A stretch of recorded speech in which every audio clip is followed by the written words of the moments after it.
like to call up a guy called ADAMANT, and I'm adamant that he's going to be amazing. So make some noise as he comes up. Make some noise.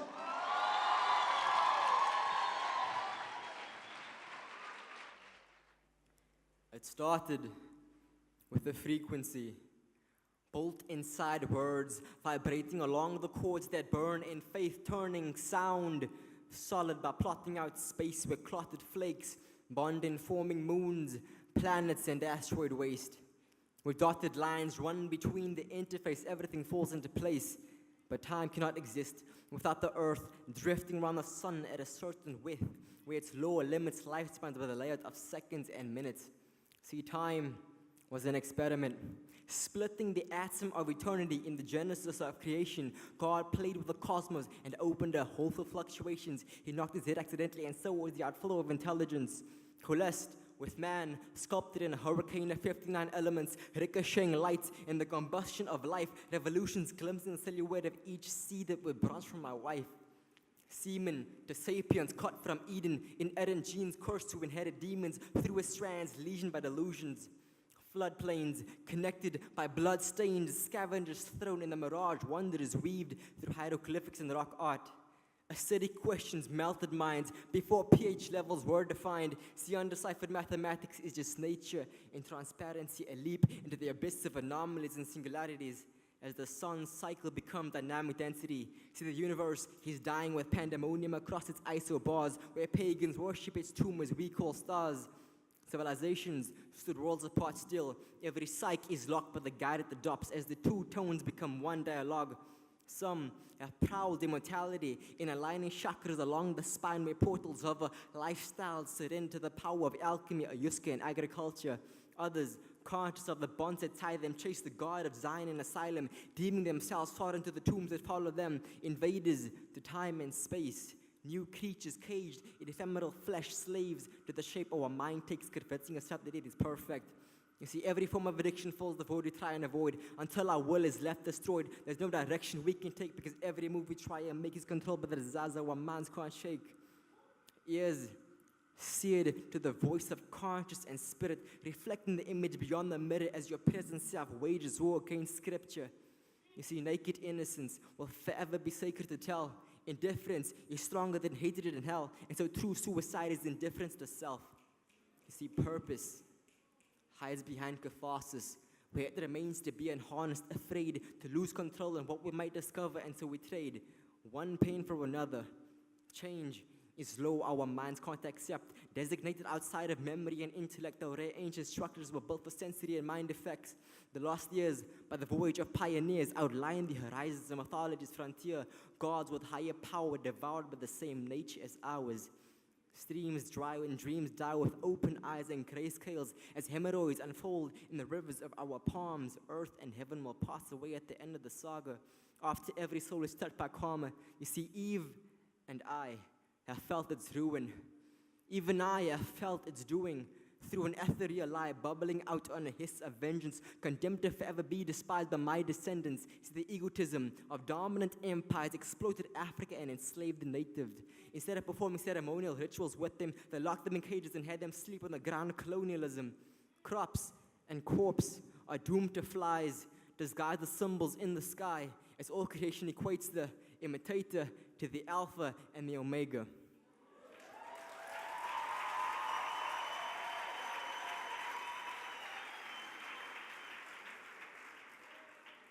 This is usually the part where I make my dramatic exit, but I have another one for you, and it's called Living Water, and I hope you enjoy it.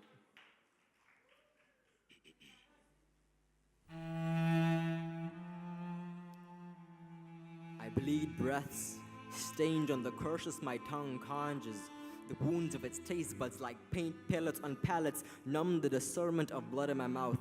Unable to sustain the harvest, my throat sprouts, an outpouring of life begins to drip out of it, and death holds my chin up with a cup and sips out of it. The waves of my voice break against the cliffs of my teeth as the fiber of my gums and cheeks erode along the wooded reef. The debris of my jawline forms beneath an ocean of saliva. I have taken lives with my words and my own with my thoughts.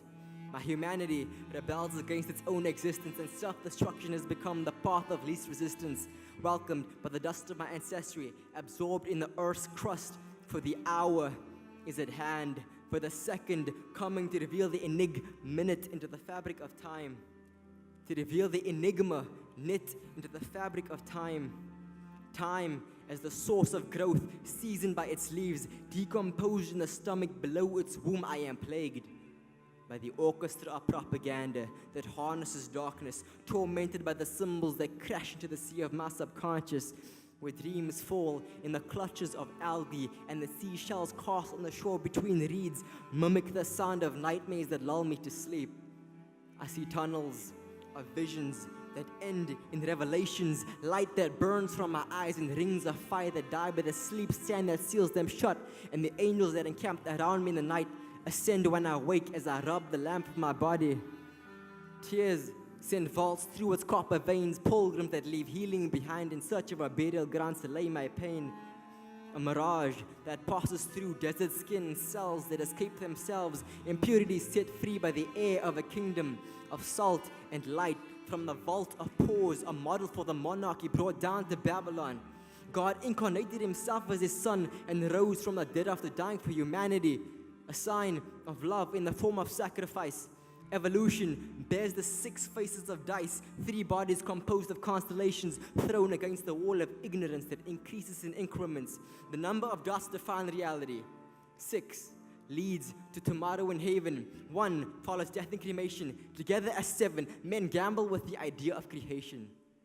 Destiny deals cards and counts in his heart, lest it depart from his mouth. The hand of chance cannot build a full house with a number of spades in a game patented by the heart of a king. He bled on a cross for those that slumber in graves, lifting the curse of the law engraved on all men conceived in the trenches of a war against sin. And what is hell but a lake of spirits baptized with fire? And what is hell but a lake of spirits baptized with fire? Into the gulf of eternity that engulfs wickedness, the ashes of our works could never earn forgiveness. So many offerings and altars, yet no one offers to altar. The hardened heart with pride like coals clot the vessel's mercy abounds from the glory of God that led Israel in a pillar of cloud and fire is the self-same source that turned the wife of Lot into a pillar of salt, delivered into the Dead Sea from the plain of Jordan. Riverbeds adorned with silk blankets covering the deceased like deathbeds for the children of Hades. Narrow valleys like cleavage run down from plateau roofs in a room of canyons. And what is a mountain but the ground, jealous of the clouds, stalking the sky in envy of its freedom? Rock, condemned to covet the way water levitates as the atmosphere condenses, clinging to the memory of being struck by Moses, gushing with the essence of living water. Manna fell before his sons and daughters, a mirror image for the lamb led to the slaughter. The suffering servant, sent by the Father, will come again, but only this time to conquer.